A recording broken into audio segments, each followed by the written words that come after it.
Paper 143. Going through Samaria. At the end of June, AD 27, because of the increasing opposition of the Jewish religious rulers, Jesus and the 12 departed from Jerusalem, after sending their tents and meager personal effects to be stored at the home of Lazarus at Bethany. Going north into Samaria, they tarried over the Sabbath at Bethel. Here they preached for several days to the people who came from Gophna and Ephraim. A group of citizens from Arimathea and Thamna came over to invite Jesus to visit their villages. The Master and his apostles spent more than 2 weeks teaching the Jews and Samaritans of this region, many of whom came from as far as Antipatris to hear the good news of the kingdom. The people of southern Samaria heard Jesus gladly, and the apostles, with the exception of Judas Iscariot, succeeded in overcoming much of their prejudice against the Samaritans. It was very difficult for Judas to love these Samaritans. The last week of July, Jesus and his associates made ready to depart for the new Greek cities of Phasaelis and ARCHELAIS near the Jordan. 1. Preaching at ARCHELAIS.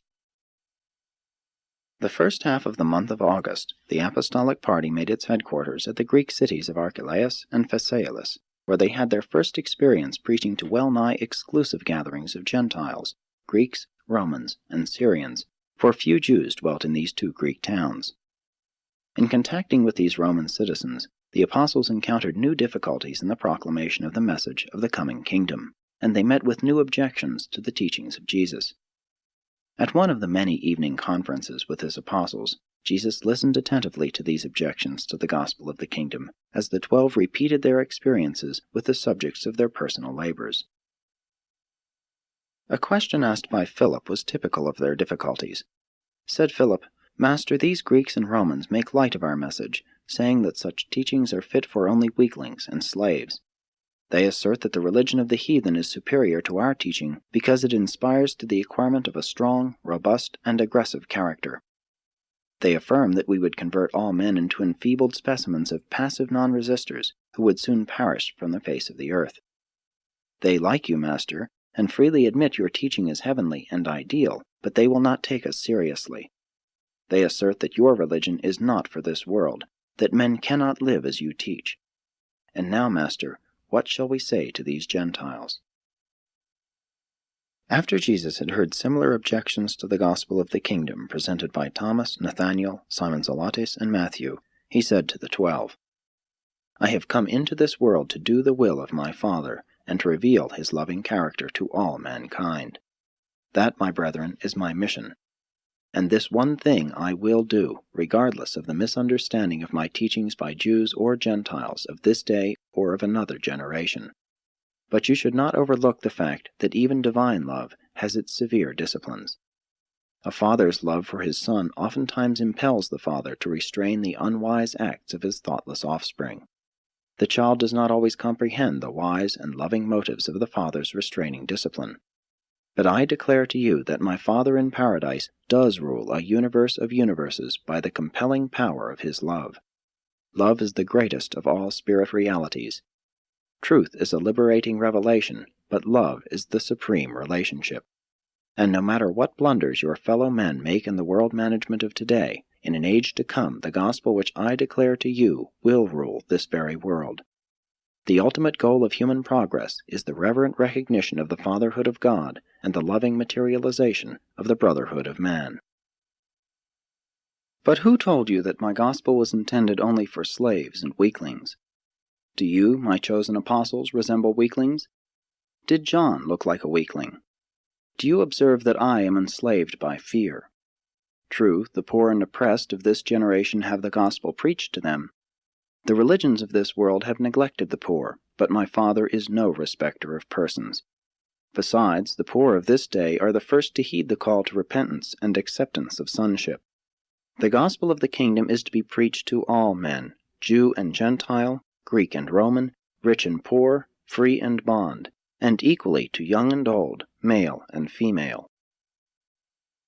Because my Father is a God of love and delights in the practice of mercy, do not imbibe the idea that the service of the kingdom is to be one of monotonous ease. The paradise ascent is the supreme adventure of all time, the rugged achievement of eternity. The service of the kingdom on earth will call for all the courageous manhood that you and your co-workers can muster. Many of you will be put to death for your loyalty to the gospel of this kingdom. It is easy to die in the line of physical battle when your courage is strengthened by the presence of your fighting comrades, but it requires a higher and more profound form of human courage and devotion, calmly and all alone to lay down your life for the love of a truth enshrined in your mortal heart. Today, the unbelievers may taunt you with preaching a gospel of non-resistance and with living lives of non-violence, but you are the first volunteers of a long line of sincere believers in the gospel of this kingdom who will astonish all mankind by their heroic devotion to these teachings. No armies of the world have ever displayed more courage and bravery than will be portrayed by you and your loyal successors, who shall go forth to all the world proclaiming the good news, the fatherhood of God, and the brotherhood of men. The courage of the flesh is the lowest form of bravery. Mind bravery is a higher type of human courage, but the highest and supreme is uncompromising loyalty to the enlightened convictions of profound spiritual realities. And such courage constitutes the heroism of the God-knowing man. And you are all God-knowing men. You are in very truth the personal associates of the Son of Man. This was not all that Jesus said on that occasion, but it is the introduction of his address, and he went on at great length in amplification and in illustration of this pronouncement. This was one of the most impassioned addresses which Jesus ever delivered to the 12. Seldom did the Master speak to his apostles with evident strong feeling, but this was one of those few occasions when he spoke with manifest earnestness, accompanied by marked emotion. The result upon the public preaching and personal ministry of the apostles was immediate. From that very day their message took on a new note of courageous dominance. The 12 continued to acquire the spirit of positive aggression in the new gospel of the kingdom. From this day forward they did not occupy themselves so much with the preaching of the negative virtues and the passive injunctions of their Master's many-sided teaching. 2. Lesson on Self-Mastery. The Master was a perfected specimen of human self-control. When he was reviled, he reviled not. When he suffered, he uttered no threats against his tormentors. When he was denounced by his enemies, he simply committed himself to the righteous judgment of the Father in heaven. At one of the evening conferences, Andrew asked Jesus, "Master, are we to practice self-denial as John taught us, or are we to strive for the self-control of your teaching? Wherein does your teaching differ from that of John?" Jesus answered, "John indeed taught you the way of righteousness in accordance with the light and laws of his fathers, and that was the religion of self-examination and self-denial. But I come with a new message of self-forgetfulness and self-control. I show to you the way of life as revealed to me by my Father in heaven. Verily, verily, I say to you, he who rules his own self is greater than he who captures a city. Self-mastery is the measure of man's moral nature and the indicator of his spiritual development. In the old order you fasted and prayed. As the new creature of the rebirth of the Spirit, you are taught to believe and rejoice. In the Father's kingdom you are to become new creatures.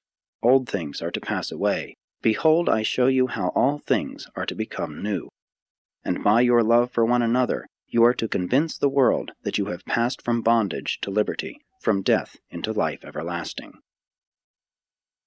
By the old way you seek to suppress, obey, and conform to the rules of living.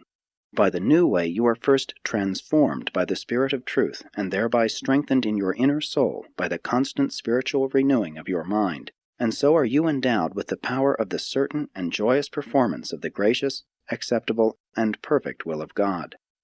Forget not, it is your personal faith in the exceedingly great and precious promises of God that ensures your becoming partakers of the divine nature. Thus, by your faith and the Spirit's transformation, you become in reality the temples of God, and His Spirit actually dwells within you. If, then, the Spirit dwells within you, you are no longer bond-slaves of the flesh, but free and liberated sons of the Spirit. The new law of the Spirit endows you with the liberty of self-mastery in place of the old law of the fear of self-bondage and the slavery of self-denial. Many times, when you have done evil, you have thought to charge up your acts to the influence of the evil one, when in reality You have but been led astray by your own natural tendencies. Did not the prophet Jeremiah long ago tell you that the human heart is deceitful above all things, and sometimes even desperately wicked? How easy for you to become self-deceived, and thereby fall into foolish fears, diverse lusts, enslaving pleasures, malice, envy, and even vengeful hatred. Salvation is by the regeneration of the Spirit, and not by the self-righteous deeds of the flesh. You are justified by faith, and fellowshipped by grace, not by fear and the self-denial of the flesh, albeit the Father's children who have been born of the Spirit are ever and always masters of the self and all that pertains to the desires of the flesh. When you know that you are saved by faith, you have real peace with God, and all who follow in the way of this heavenly peace are destined to be sanctified to the eternal service of the ever-advancing sons of the eternal God. Henceforth, it is not a duty, but rather your exalted privilege to cleanse yourselves from all evils of mind and body, while you seek for perfection in the love of God. Your sonship is grounded in faith, and you are to remain unmoved by fear. Your joy is born of trust in the divine word, and you shall not therefore be led to doubt the reality of the Father's love and mercy. It is the very goodness of God that leads men into true and genuine repentance. Your secret of the mastery of self is bound up with your faith in the indwelling Spirit, which ever works by love. Even this saving faith you have not of yourselves. It also is the gift of God. And if you are the children of this living faith, you are no longer the bondslaves of self, but rather the triumphant masters of yourselves, the liberated sons of God.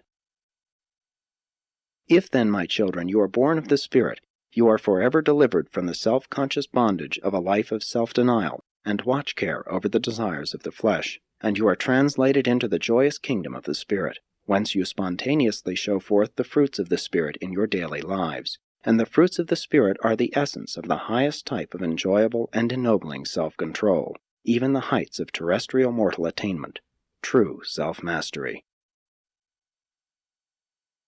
3. Diversion and relaxation. About this time, a state of great nervous and emotional tension developed among the apostles and their immediate disciple associates. They had hardly become accustomed to living and working together. They were experiencing increasing difficulties in maintaining harmonious relations with John's disciples. The contact with the Gentiles and the Samaritans was a great trial to these Jews. And besides all this, the recent utterances of Jesus had augmented their disturbed state of mind. Andrew was almost beside himself. He did not know what next to do, and so he went to the Master with his problems and perplexities. When Jesus had listened to the apostolic chief relate his troubles, he said, "Andrew, you cannot talk men out of their perplexities when they reach such a stage of involvement, and when so many persons with strong feelings are concerned. I cannot do what you ask of me. I will not participate in these personal social difficulties, but I will join you in the enjoyment of a 3-day period of rest and relaxation. Go to your brethren and announce that all of you are to go with me up onto Mount Sartaba, where I desire to rest for a day or 2. Now you should go to each of your 11 brethren and talk with him privately, saying, 'The Master desires that we go apart with him for a season to rest and relax.' Since we all have recently experienced much vexation of spirit and stress of mind, I suggest that no mention be made of our trials and troubles while on this holiday. Can I depend upon you to cooperate with me in this matter? In this way privately and personally approach each of your brethren." And Andrew did as the Master had instructed him. This was a marvelous occasion in the experience of each of them. They never forgot the day going up the mountain. Throughout the entire trip, hardly a word was said about their troubles. Upon reaching the top of the mountain, Jesus seated them about him while he said, "My brethren, you must all learn the value of rest and the efficacy of relaxation. You must realize that the best method of solving some entangled problems is to forsake them for a time.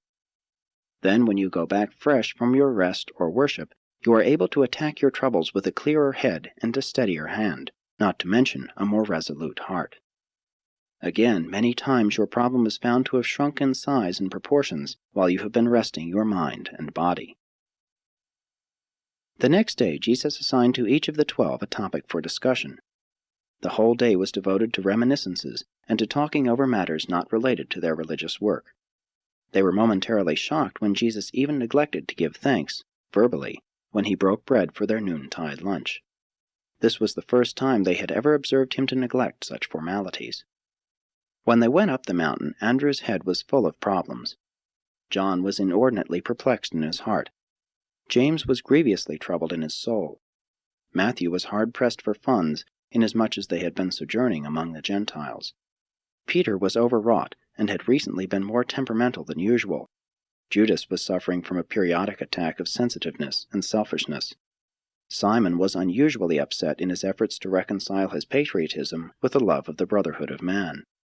Nathanael had been less humorous since they had come in contact with the Gentile populations, and Thomas was in the midst of a severe season of depression. Only the twins were normal and unperturbed. All of them were exceedingly perplexed about how to get along peaceably with John's disciples. The third day, when they started down the mountain and back to their camp, a great change had come over them. They had made the important discovery that many human perplexities are in reality non-existent, that many pressing troubles are the creations of exaggerated fear and the offspring of augmented apprehension. They had learned that all such perplexities are best handled by being forsaken. By going off, they had left such problems to solve themselves. Their return from this holiday marked the beginning of a period of greatly improved relations with the followers of John. Many of the 12 really gave way to mirth when they noted the changed state of everybody's mind and observed the freedom from nervous irritability which had come to them as a result of their 3 days' vacation from the routine duties of life. There is always danger that monotony of human contact will greatly multiply perplexities and magnify difficulties. Not many of the Gentiles in the 2 Greek cities of ARCHELAIS and Phasaelis believed in the gospel, but the 12 apostles gained a valuable experience in this, their first extensive work with exclusively Gentile populations. On a Monday morning, about the middle of the month, Jesus said to Andrew, "We go into Samaria." And they set out at once for the city of SYCHAR, near Jacob's well. 4. The Jews and the Samaritans. For more than 600 years, the Jews of Judea, and later on those of Galilee also, had been at enmity with the Samaritans. This ill feeling between the Jews and the Samaritans came about in this way. About 700 years B.C., Sargon, king of Assyria, in subduing a revolt in central Palestine, carried away and into captivity over 25,000 Jews of the northern kingdom of Israel, and installed in their place an almost equal number of the descendants of the Cuthites, Sepharvites, and Hamathites. Later on, Ashurbanipal sent still other colonies to dwell in Samaria.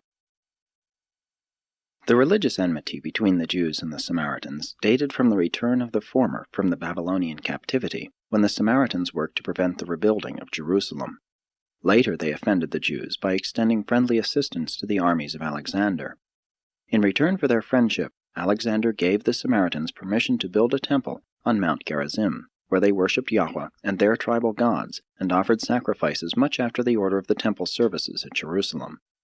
At least they continued this worship up to the time of the Maccabees, when John Hyrcanus destroyed their temple on Mount Gerizim. The Apostle Philip, in his labors for the Samaritans after the death of Jesus, held many meetings on the site of this old Samaritan temple. The antagonisms between the Jews and the Samaritans were time-honored and historic. Increasingly, since the days of Alexander, they had had no dealings with each other. The 12 apostles were not averse to preaching in the Greek and other Gentile cities of the Decapolis and Syria, but it was a severe test of their loyalty to the Master when he said, "Let us go into Samaria." But in the year and more they had been with Jesus, they had developed a form of personal loyalty which transcended even their faith in his teachings and their prejudices against the Samaritans. 5. The woman of Sychar.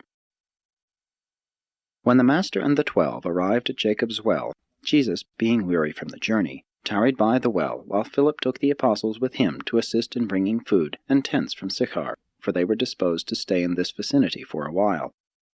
Peter and the Zebedee sons would have remained with Jesus, but he requested that they go with their brethren, saying, "Have no fear for me. These Samaritans will be friendly, only our brethren the Jews seek to harm us." And it was almost 6 o'clock on this summer's evening when Jesus sat down by the well to await the return of the apostles. The water of Jacob's well was less mineral than that from the wells of SYCHAR, and was therefore much valued for drinking purposes.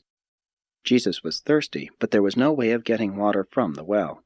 When, therefore, a woman of SYCHAR came up with her water pitcher, and prepared to draw from the well, Jesus said to her, "Give me a drink." This woman of Samaria knew Jesus was a Jew by his appearance and dress, and she surmised that he was a Galilean Jew from his accent. Her name was Nalda, and she was a comely creature. She was much surprised to have a Jewish man thus speak to her at the well and ask for water, for it was not deemed proper in those days for a self-respecting man to speak to a woman in public, much less for a Jew to converse with a Samaritan. Therefore Nalda asked Jesus, "How is it that you, being a Jew, ask for a drink of me, a Samaritan woman?" Jesus answered, "I have indeed asked you for a drink, but if you could only understand, you would ask me for a draught of the living water."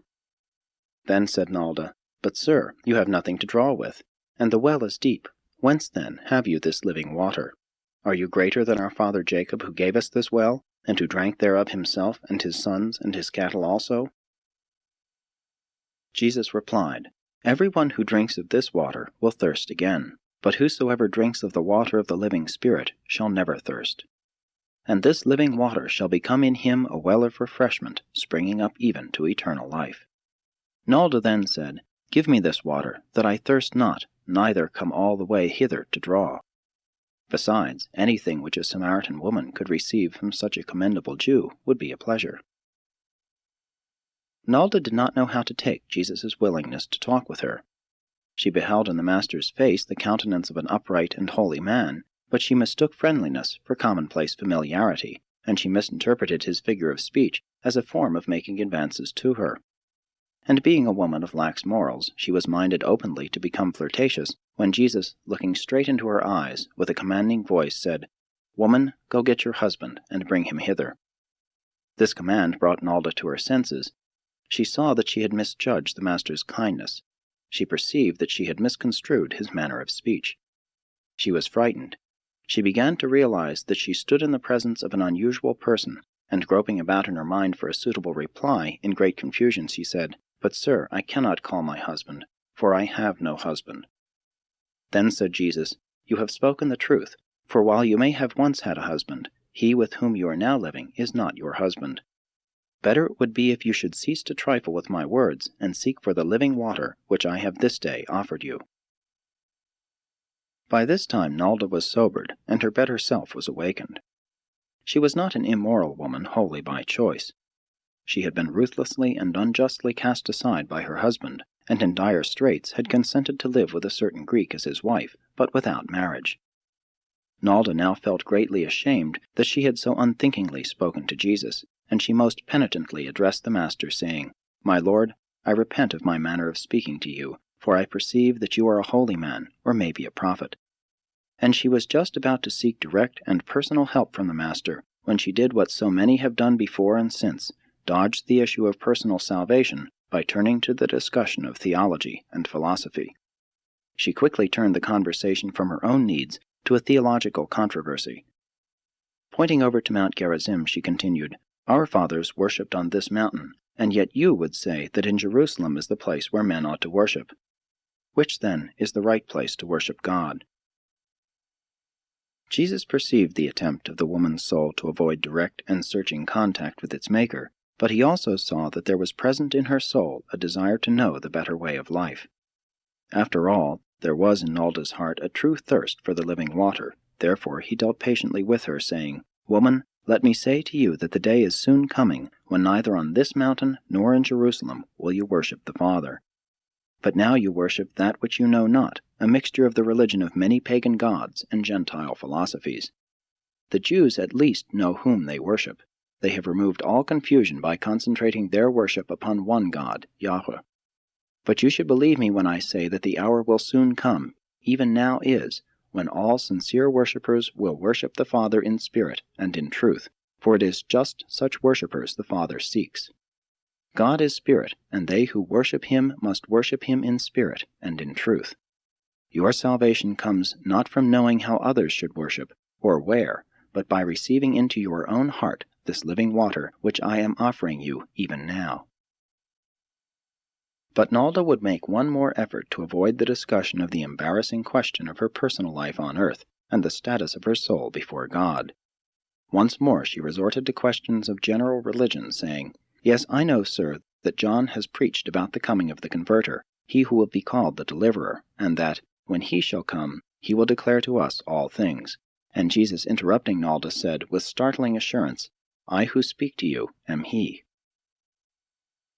This was the first direct, positive, and undisguised pronouncement of his divine nature and sonship which Jesus had made on earth, and it was made to a woman, a Samaritan woman, and a woman of questionable character in the eyes of men up to this moment, but a woman whom the divine eye beheld as having been sinned against more than as sinning of her own desire, and as now, being a human soul who desired salvation, desired it sincerely and wholeheartedly, and that was enough. As Nalda was about to voice her real and personal longing for better things and a more noble way of living, just as she was ready to speak the real desire of her heart, the 12 apostles returned from SYCHAR, and coming upon this scene of Jesus' talking so intimately with this woman, this Samaritan woman, and alone, they were more than astonished. They quickly deposited their supplies and drew aside, no man daring to reprove him, while Jesus said to Nalda, "Woman, go your way. God has forgiven you. Henceforth you will live a new life. You have received the living water, and new joy will spring up within your soul, and you shall become a daughter of the Most High." And the woman, perceiving the disapproval of the apostles, left her water pot and fled to the city. As she entered the city, she proclaimed to every one she met, "Go out to Jacob's well, and go quickly, for there you will see a man who told me all I ever did. Can this be the Converter?" And ere the sun went down, a great crowd had assembled at Jacob's well to hear Jesus. And the Master talked to them more about the water of life, the gift of the indwelling Spirit. The apostles never ceased to be shocked by Jesus' willingness to talk with women, women of questionable character, even immoral women. It was very difficult for Jesus to teach his apostles that women, even so-called immoral women, have souls which can choose God as their Father, thereby becoming daughters of God and candidates for life everlasting. Even 19 centuries later, many show the same unwillingness to grasp the Master's teachings. Even the Christian religion has been persistently built up around the fact of the death of Christ, instead of around the truth of his life. The world should be more concerned with this happy and God-revealing life than with his tragic and sorrowful death. Nalda told this entire story to the Apostle John the next day, but he never revealed it fully to the other apostles, and Jesus did not speak of it in detail to the 12. Nalda told John that Jesus had told her all I ever did. John many times wanted to ask Jesus about this visit with Nalda, but he never did. Jesus told her only one thing about herself, but his look into her eyes and the manner of his dealing with her had so brought all of her checkered life in panoramic review before her mind in a moment of time that she associated all of this self-revelation of her past life with the look and the word of the Master. Jesus never told her she had had 5 husbands. She had lived with 4 different men since her husband cast her aside, and this, with all her past, came up so vividly in her mind at the moment when she realized Jesus was a man of God, that she subsequently repeated to John that Jesus had really told her all about herself. 6. The Samaritan Revival. On the evening that Nalda drew the crowd out from SYCHAR to see Jesus, the 12 had just returned with food, and they besought Jesus to eat with them instead of talking to the people, for they had been without food all day and were hungry. But Jesus knew that darkness would soon be upon them, so he persisted in his determination to talk to the people before he sent them away. When Andrew sought to persuade him to eat a bite before speaking to the crowd, Jesus said, "I have meat to eat that you do not know about." When the apostles heard this, they said among themselves, "Has any man brought him aught to eat? Can it be that the woman gave him food as well as drink?" When Jesus heard them talking among themselves, before he spoke to the people, he turned aside and said to the 12, "My meat is to do the will of him who sent me, and to accomplish his work. You should no longer say, 'It is such and such a time until the harvest.' Behold these people coming out from a Samaritan city to hear us. I tell you, the fields are already white for the harvest. He who reaps receives wages and gathers this fruit to eternal life. Consequently, the sowers and the reapers rejoice together. For herein is the saying true, one sows, and another reaps. I am now sending you to reap that whereon you have not labored. Others have labored, and you are about to enter into their labor. This he said in reference to the preaching of John the Baptist. Jesus and the apostles went into Sychar and preached 2 days before they established their camp on Mount Gerizim. And many of the dwellers in Sychar believed the gospel and made request for baptism, but the apostles of Jesus did not yet baptize. The first night of the camp on Mount Gerizim, the apostles expected that Jesus would rebuke them for their attitude toward the woman at Jacob's well, but he made no reference to the matter. Instead, he gave them that memorable talk on the realities which are central in the kingdom of God.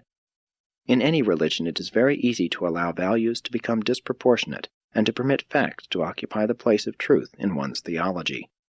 The fact of the cross became the very center of subsequent Christianity, but it is not the central truth of the religion which may be derived from the life and teachings of Jesus of Nazareth. The theme of Jesus' teaching on Mount Gerizim was that he wants all men to see God as a father friend, just as he, Jesus, is a brother friend. And again he impressed upon them that love is the greatest relationship in the world, in the universe, just as truth is the greatest pronouncement of the observation of these divine relationships. Jesus declared himself so fully to the Samaritans because he could safely do so, and because he knew that he would not again visit the heart of Samaria to preach the gospel of the kingdom. Jesus and the 12 camped on Mount Gerizim until the end of August. They preached the good news of the kingdom, the fatherhood of God, to the Samaritans in the cities by day, and spent the nights at the camp.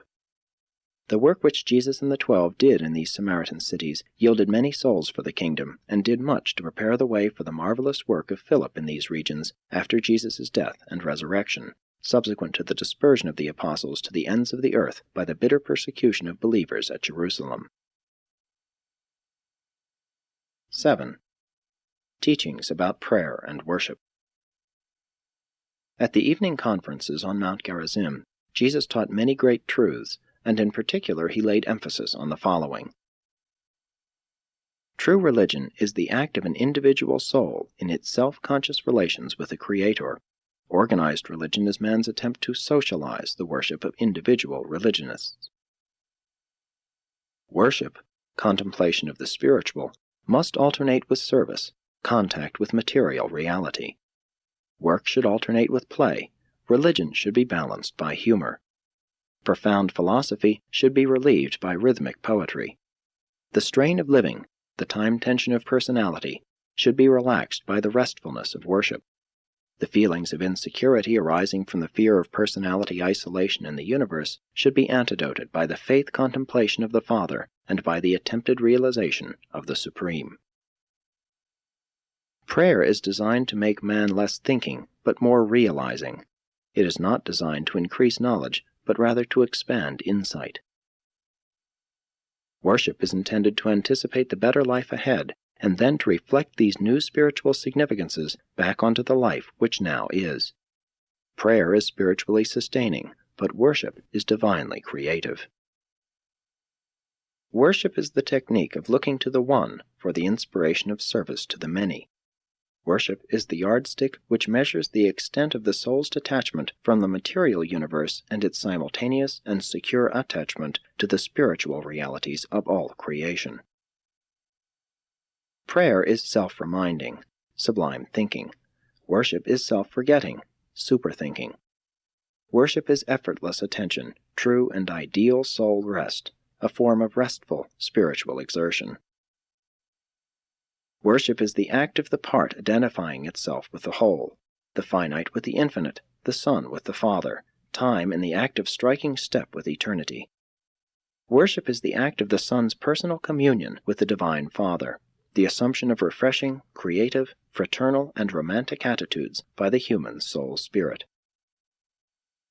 Although the apostles grasped only a few of his teachings at the camp, other worlds did, and other generations on earth will.